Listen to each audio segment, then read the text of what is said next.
미국의 한 고등학교. 여기 수학여행지에 투표를 막 마친 학급이 하나 있습니다. 과반수 이상으로 이번 수학여행지는 한국으로 결정되었습니다.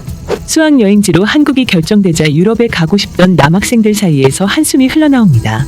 아니 평생 한 번뿐인 수학여행을 왜 그런 후진국으로 가겠다는 거야. 수학여행을 시작하기 전 한국에 대한 평가는 극과 극이었다고 합니다. 심지어 어떤 학생은 수학여행을 포기하려고까지 했다고 하는데요. 하지만 한국을 직접 두 눈으로 목격한 학생들의 반응은 상당히 뜨거웠다고 합니다. 과연 그들에게는 무슨 일이 있었던 걸까요? 안녕하세요. 저는 미국 고등학교에서 교사로 있는 제시라고 해요. 얼마 전까지는 코로나 때문에 학교 친구들과 어디 여행을 간다는 것을 꿈도 꾸지 못하고 있었는데요. 만약 코로나가 더 길어지게 되면 고등학교 수학여행도 포기해야 하는 것 아니냐는 생각에 학생들끼리 정말 걱정을 많이 했었던 것 같아요. 수학여행을 가게 되면 어디로 가게 될지 아이들끼리 평소에도 이야기를 많이 나누었었다고 하는데 중학교 시절부터 친구들과 갖고 있던 꿈이 물거품이 되는 것 아닌가 싶어 걱정이 많았어요. 하지만 다행히도 코로나 팬데믹이 끝나고 여행이 자유로워졌어요. 그리고 우리 학교 역시 수학여행을 어디로 갈 것인지 결정해야 하는 시기가 다가왔죠.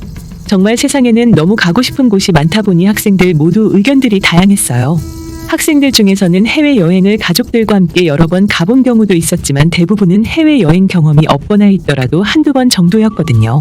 그러다 보니 대부분이 첫 해외여행이 될 수도 있는 만큼 신중하게 결정해야만 했어요. 물론 모두가 만족하는 여행지란 없다고 생각해요.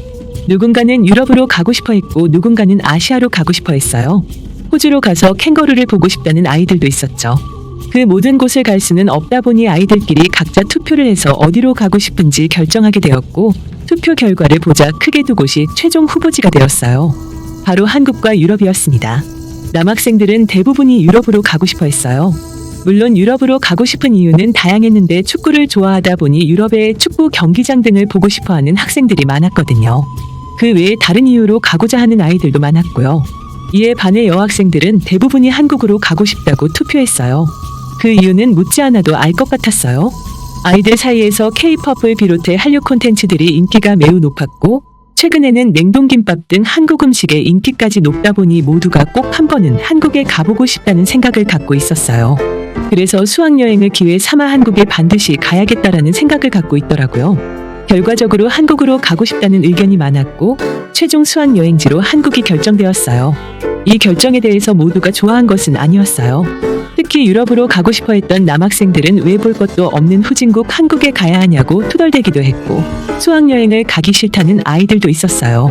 하지만 모두가 공정하게 투표를 해서 결정한 것이니 학생들을 하나씩 달래가면서 한국으로 수학여행을 떠날 준비를 하게 되었습니다. 수학여행 당일이 되자 여학생들은 들떠 보이는 것에 비해 남학생들은 침울해 보였어요. 그냥 게임기 등을 가지고 가서 수학여행 동안 자기들끼리 무엇을 하고 놀아야 할지 고민을 할 정도였어요. 저는 아이들에게 한국에서 정말 다양한 것을 경험하고 좋은 시간이 될 것이라 이야기해줬지만 남학생들의 기운을 되찾아주는 것은 역부족이었습니다. 그렇게 긴 시간 비행을 통해 한국에 도착하게 되었어요. 인천공항에 도착해서 오랜 비행 시간으로 인해 피로가 가득한 아이들이 비틀대면서 내리기 시작했어요. 사실 처음에는 걱정이 되었습니다. 아이들이 실망에 가득 차 있는 상태면 통솔하는 것도 평소보다 더욱 힘이 들 텐데 긴 비행으로 체력까지 부족한 상황이라 어떻게 해야 할지 말이죠. 그런데 주변에서 탄성이 터져나오기 시작했어요. 인천공항에 내리자마자 보이는 뛰어난 시설들과 넓은 공항들 그리고 수많은 국적의 사람들이 오가는 공항의 모습을 보니 한국에 대해서 기대를 하고 있던 여학생들은 물론 별다른 기대를 하지 않고 있던 남학생들의 눈에도 생기가 도는 것이 보이기 시작했습니다. 출국 심사를 하는 도중에도 아이들은 한시라도 빨리 나가서 한국이라는 나라를 경험해보고 싶은 것 같았어요. 그래도 서두르다가 사고가 발생할 수도 있으니 들뜨기 시작한 아이들을 달래면서 출국 심사를 무사히 마치고 숙소로 이동하기 위해 예약해둔 셔틀버스에 탑승하기 시작했습니다. 사실 저 역시 인천공항에 도착한 뒤에 다소 놀랐어요. 남학생들처럼 한국에 대해서 후진국이라 생각한 것은 아니었지만 사실 한국에 대해서 잘 몰랐던 것은 저 역시 마찬가지였습니다. 그저 먼 거리에 있는 작은 국가, 몇몇 글로벌 기업들이 있기는 하지만 그 외에는 아는 것이 없는 국가라는 것이 저희 이미지였습니다. 하지만 제가 갖고 있던 이미지와는 전혀 다른 너무나 뛰어난 기술들이 생활 곳곳에 반영되어 있는 한국의 모습은 이 작은 나라에서 어떻게 이렇게까지 발전할 수 있었을까 하는 의문이 들 정도였습니다. 공항을 보면 보통 그 국가의 수준을 알 수 있다고 하는데 인천공항을 보니 한국이 얼마나 첨단 기술 수준을 보유하고 있고 시민의식이 뛰어난 국가인지 알 수 있었어요. 공항 곳곳에는 깨끗한 의자와 좌석들이 있었고 사람들은 줄을 서서 질서정연하게 입출국 심사를 받고 있었습니다. 출국 심사를 끝마치고 나가자 식당과 편의점, 약국 등 다양한 편의시설들이 많았는데 인테리어도 아주 깔끔하고 좋았어요. 학생들 역시 제가 느낀 것처럼 한국에 대한 첫인상을 좋게 받은 것 같았습니다. 얼른 한국의 이곳저곳을 방문해보고 싶다고 재촉하기 시작하더라고요. 물론 우리가 도착한 시간은 밤늦은 시간이었기 때문에 우선은 숙소로 가서 쉬어야만 했기에 아이들을 달래면서 내일부터 열심히 돌아다니자고 했어요. 숙소에 도착한 뒤에도 아이들은 흥분을 멈추지 못하고 있었습니다. 버스 안에서 바라본 서울의 야경이 너무 아름답다고 사진을 찍는 아이들이 정말 많았어요. 미국 역시 주요 도심지에서는 야경이 화려한 곳이 많지만 서울은 정말 잠들지 않는 도시 같은 느낌이었습니다. 수많은 자동차가 불빛을 반짝이며 도로를 달리고 있었고 한강을 건널 때 보이는 다리와 그곳의 전등들이 수놓은 야경은 정말 화려하다는 느낌이 들었어요. 숙박하기로 되어 있는 호텔 역시 가격을 고려해야 해서 그렇게 좋은 곳으로 오지 못했음에도 불구하고 시설이 깔끔하고 너무 좋았습니다. 로비에서 직원들이 친절하게 안내를 해주셨는데 특히 인상적이었던 것은 정말 속도가 빠르다는 점이었어요. 체크인을 빠르게 도와주시고 숙소 안내도 바로 해주셔서 피곤에 지쳐있는 아이들이 빨리 숙소에 들어가서 쉴 수 있었습니다. 한국인들이 정말 빠르다는 이야기는 들었지만 수학여행을 통해 한국을 경험하면서 느낀 속도는 제가 상상한 것 그 이상이었어요. 물론 빠르다고 해서 대충하고 넘어가는 것이 아니라 프로페셔널한 자세로 업무들을 도와주었기 때문에 만족도는 최상이었죠. 숙소의 시설 역시 너무 좋았는데요. 침대부터 해서 모두 뛰어난 품질의 가구들이 준비되어 있었어요. 학생들 중에서도 오히려 집에 있는 것보다 너무 좋다고 하면서 한국이 후진국이라고 말했던 친구들에게 무식하다는 이야기를 할 정도였어요. 저 역시 내심 한국이 이렇게 발전된 국가였나 하는 생각이 들었습니다. 이튿날부터 본격적인 수학여행 일정이 시작되었어요. 여학생들이 원하는 K-POP 콘서트를 참여하는 것은 무리였지만 그래도 자기들이 좋아하는 스타들과 관련된 장소에 방문해보고 관련된 상품을 살 수 있는 기회를 기대하고 있었죠. 남학생들 역시 출발하기 전까지는 아무런 기대도 하지 않고 있었지만 태도가 확연하게 변한 것을 알 수 있었습니다. 밤새 잠을 못 자면서 한국에 대해서 자기들끼리 검색을 해보았던 것 같아요. 우리가 가기로 되어 있는 곳에 대해서 저보다 오히려 더 상세하게 파악하고 있더라고요.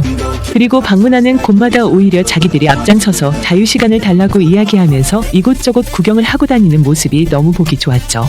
수학여행이라는 것 자체가 학교에서 배울 수 없는 다양한 것들을 경험해볼 기회를 위해서 오는 것이었는데 수학여행의 목적에 매우 부합한 여행지라는 생각이 다시 한번 들었습니다. 수학여행을 통해 우리는 한국스러운 모습들도 보고 최첨단 기술들이 적용되어 있는 건축물들도 구경해보기로 했어요. 우선 한국스러움을 보기 위해서 경복궁에 방문했는데 그곳에서 아이들은 처음 보는 한옥을 보면서 자기들끼리 몰려다니며 사진을 찍느라 바빴습니다. 한복을 빌려 입을 수 있는 곳에서 한복을 입고 촬영을 하는데 어떻게 옷을 입어야 할지도 모르면서 자기 나름대로 갖춰 입고 사진을 찍는 모습이 너무 보기 좋았어요. 경복궁에서 포졸 옷을 입은 사람들과 함께 사진을 찍기도 하고 한옥을 배경으로 해서 단체 사진도 찍으면서 즐거운 시간을 보낸 뒤에 점심 식사를 하러 갔는데 식당에서 또 한 번 놀라게 되었어요. 사람 숫자가 많기도 하고 메뉴를 주문하는 것에 상당히 애를 먹을 것이라 생각했는데 각 자리마다 작게 키오스크 기기가 설치되어 있었거든요. 키오스크 기기에서 한국어 말고 영어로도 선택할 수 있어서 아이들이 각자 먹고 싶은 메뉴에 대해서 설명을 보고 나서 선택해서 주문할 수 있었습니다. 그렇다 보니 제가 일일이 아이들의 주문을 신경 쓸 필요가 없어서 너무 편리하더라고요. 방문했던 식당이 특별히 고급스러운 곳도 아니었는데 이렇게 기기들이 설치되어 있는 모습을 보니 한국이라는 나라가 얼마나 IT 강국인지 새삼 느낄 수 있었던 부분이었어요. 미국에서도 IT 기기들과 키오스크가 적용된 매장들은 많지만 대부분이 대형 프랜차이즈 매장들이었어요. 하지만 한국에서는 개인이 운영하는 사업장에서도 이렇게 키오스크라든지 앱과 연동해서 주문을 하거나 매장을 예약하는 등 다양한 서비스들을 이용할 수 있다는 점이 신기했어요. IT 기술들이 적용된 것은 이뿐만이 아니었는데요. 남학생들의 경우 이런 IT 기술들을 비롯해서 한국의 게임 문화에 대해서 매우 많은 관심을 갖고 있었습니다. 실제로 자신들이 좋아하는 게임의 가장 유명한 게이머들이 한국 선수들인 경우가 많았습니다. 이런 부분들 때문인지 아이들은 한국에서 보내는 시간을 점점 좋아하기 시작했어요. 그리고 수학여행이 하루하루 지나갈수록 한국에서 보낼 수 있는 시간이 줄어든다는 점에 대해서 매우 아쉬워하기 시작했어요. 아이들의 심정은 물론 이해가 됐습니다. 통솔자로서 함께하고 있는 것만 아니라면 저도 한국에서 다양한 것들을 마음껏 즐기고 싶다는 생각이 들 정도로 너무 멋진 곳이었거든요. 서울의 도심은 정말 세계 어느 곳에서도 보기 힘들 정도로 인프라가 잘 갖추어진 선진국의 도시 느낌이었습니다. 이동을 하기 위해서 지하철부터 버스 등을 이용하면 어디든지 편리하게 갈 수 있고 스마트폰을 이용해서 결제할 수 있는 시스템들도 잘 갖추어져 있었습니다. 또 택시도 어플을 이용해서 쉽게 호출해서 이용하는 모습을 보니 정말 한국에서 산다는 것은 매우 편리하고 좋을 것 같다는 생각이 들었어요. 그리고 도심 곳곳에 위치하고 있는 공원이나 산책로들도 너무 환상적이었어요. 도시 한가운데 이렇게 녹지 공원이 조성되어 있다는 점은 한국이라는 나라가 국민들의 삶에 얼마나 진심인지 알 수 있는 부분이었거든요. 무작정 개발만 하는 것이 아니라 삶의 균형을 맞추기 위해 노력하는 국가라는 점을 알 수 있었죠. 학생들은 서울에서 도시적인 모습부터 자연 친화적인 모습, 그리고 과거와 현재 미래가 공존하는 모습 모든 것들을 누릴 수 있었다고 자신합니다. 수학여행이 끝날 무렵 저는 아이들에게 한국에서의 시간이 어땠는지 물어봤습니다. 여학생들은 K-팝에 대한 관심만 가지고 왔지만 한국이라는 나라가 가지고 있는 분위기와 맛있는 음식들, 그리고 친절한 사람들 모두에게 반하게 되는 계기가 되었다고 대답했어요. 남학생들은 한국에 대해서 무작정 후진국이라 생각했던 자신들에 대해서 부끄럽다며 아주 환상적인 경험이었다고 했습니다. 그리고 조금만 더 시간이 있다면 한국에서 가보지 못한 곳들을 더욱 가보고 싶다는 이야기도 하더라고요. 확실히 남자아이들이라서 그런지 신기한 기계나 기술 같은 것에 관심이 많은 것이 느껴졌어요. 스마트폰을 이용해서 활용하는 각종 AR 체험들도 관심을 많이 갖고 있었고, e스포츠 경기장에 방문해서 그곳에 있는 PC방을 이용할 때는 남학생들은 언제 한국에 오기를 싫어했는지 기억이 나지 않을 정도로 신나게 즐겼던 것이 기억이 납니다. 저는 다음번에 기회가 된다면 교사로서가 아니라 저 개인으로 한국을 다시 방문해보고 싶습니다. 아이들과 함께 거닐던 장소들을 다시 한번 와볼 수 있다면 색다른 경험일 것 같아요. 아마 학생들 중에서도 저와 같은 생각을 하고 있는 아이들이 많은 것 같았습니다. 실제로 제자 몇 명은 저에게 졸업 후에 반드시 한국으로 다시 여행을 올 것이라고 했어요. IT 기술 쪽에 관심이 있는 학생들 중에서는 한국으로 유학을 오고 싶다고 진지하게 상담을 요청하는 아이들도 있었습니다. 저도 아이들의 이야기를 듣고 유학 관련된 내용을 찾아보니 실제로 한국의 뛰어난 기술력과 잘 갖추어진 교육기관들을 활용하기 위해서 유학을 오는 외국인 학생들이 많다고 하더라고요. 한국이 이렇게 눈부실 정도로 성장할 수 있었던 것은 이런 교육열 덕분에 뛰어난 인재들이 많이 양성되기 때문이라는 생각이 들었어요. 그리고 저 역시 한 사람의 교육자로서 무언가에 대해서 편견을 갖지 않고 바라보면서 아이들을 가르쳐야겠다는 다짐을 하게 되었습니다.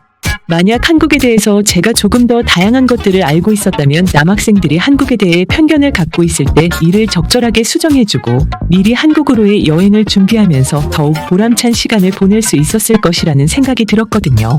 어떻게 보셨나요? 구독과 좋아요 부탁드립니다. 끝까지 시청해주셔서 감사합니다.